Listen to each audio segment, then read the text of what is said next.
আরেকটি প্রশ্ন এসেছে, ফজর ও যোহরের নামাজের জামাতের একামত হয়ে গেলে সুন্নত পড়া যাবে কি?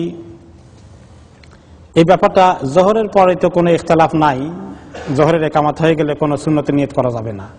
ফজরের ব্যাপারে কেউ কেউ ইখতিলাফ করেছেন, কিন্তু অধিকাংশ হাদিসের স্পিরিট থেকে দেখা যায় যে ফজরের একামত হয়ে গেলেও আর সুন্নত তাড়াহুড়া করে পড়ার চেষ্টা করা ঠিক নয়। রাসূলুল্লাহ সাল্লাল্লাহু আলাইহি ওয়াসাল্লামের হাদিস এসেছে যে ইযা উকিমাতিস সালাহ ফালা সালাতা ইল্লাল মাকতুবাহ, যখন কোনো নামাজের একামত হয়ে যায় তখন ফরজ ছাড়া অন্য কোনো নামাজের নিয়ত করা ঠিক নয়। এই হাদিস ভেরি জেনারেল। এই হাদিসের কারণে ফজরের সুন্নত নিয়ত করা ঠিক নয়। আর প্র্যাকটিক্যালি বলেন, আপনি যখন দেখবেন যে ইমাম সাহেবের জামাত শুরু করে দিয়েছে, আপনি বললেন যে একটু তাড়াহুড়ো করে পড়ি। এখন এক নম্বরে নামাজ পড়তে গিয়ে তাড়াহুড়া করা খুব ফজিলতের বিষয় নাকি? তাড়াহুড়ো করা তো নামাজে খুশু থাকে না। দুই নম্বরে হলো হিসাব তো নামাজ পড়েন, আবার দেখেন আল্লাহ রুকুতে চলে গেল কিনা, হাই হাই রুকুতে চলে গেছে, কি করা যায়, জলদি করি, অশান্তি শুরু হয়ে যায় মনের মধ্যে। দ্বিতীয় রাকাতে যে আবার মিস হয়ে যায় কিনা, আর কি তাড়াহুড়া করি। এই যে টেনশন, এই টেনশন নিয়ে নামাজ পড়া কি ভালো? তো কাজে সব দিক থেকে বিবেচনা করলেই এই যে এই মাসালাটা দুর্বল, যে শুধু ফজরের সময় পড়া যায়, এটা করতে গিয়ে আমি দেখছি অনেক লোক এত তাড়াহুড়া করে, আর শেষে 2 রাকাত পাওয়ার কথা ছিল 1 রাকাত পায়, আর শান্তি মতো নামাজটা পড়ে না, শান্তি মতো ফরজ পড়তে পারে না শান্তি মতো সুন্নত পড়তে পারে।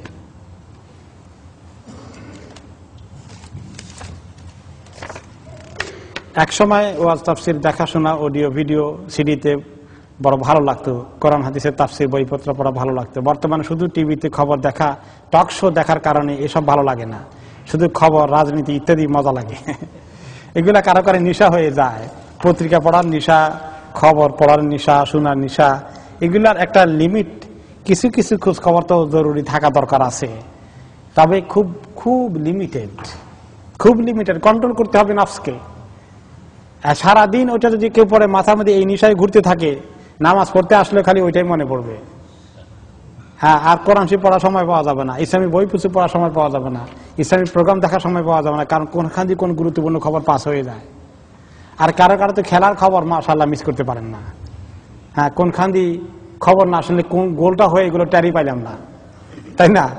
এইরকম নেশা। কাজে এই খবর টবরের নেশা এত হওয়া ঠিক নয়। মাঝে মধ্যে পত্রিকা হাতে নিলে আমাদের সবারই বোধহয় নেশা একটু চলে আসে, আল্লাহ মাফ করুন, তবে একটু কম থাকাটা ভালো। জরুরি খবর আর কোরআন হাদিস, ইসলামী বই পুস্তক, আল্লাহ তাআলাকে ডাকা, জিকির করা, কোরআন তেলাওয়াত করা, এগুলার হিসাব, এগুলার বাজেট কমিয়ে খবরের বাজেট বাড়িয়ে দেওয়া, সময়ের বরাদ্দ করা ক্ষতিগ্রস্ত হওয়ার কারণ হয়ে যাবে। কিয়ামতের দিন আমি তখন আফসোস করবো, হায় রে, এই খবর দেখতে গিয়ে 2 ঘন্টা নষ্ট করছি খামাখা কেন? আমি কোরআন শরীফ পড়া দরকার ছিল কমপক্ষে 1 ঘন্টা 1.5 ঘন্টা। এই জন্য সময় থাকতে সময়কে কাজে লাগাতে হবে। আমি এটা বলতেছি না যে পত্রিকা পড়া হারাম, এই ফতুয়া কিন্তু আমি দেই না। মাঝে মধ্যে পড়া দরকার আছে, এটাও বড় ফতুয়া দেই আমি।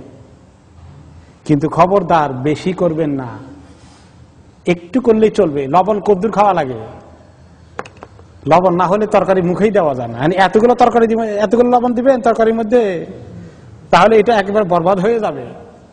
এই জন্য লবণের মতো অল্প সময় মিডিয়ার পিছনে, বেশি সময় দিতে গেলে আপনার সময় খেয়ে ফেলবে। আল্লাহ তাআলার কাছে যে আমল করার জন্য সময় দরকার, ওইটার থেকে কমিয়ে বেশি সময় দিতে গেলে ক্ষতিগ্রস্ত হয়ে যাবো আমরা। ওয়াল আসর ইন্নাল ইনসানা লাফি খুসর, সময়ের কথা বলে আল্লাহ কসম করেছেন, ইনসান ক্ষতিগ্রস্ত হয়ে যাবে।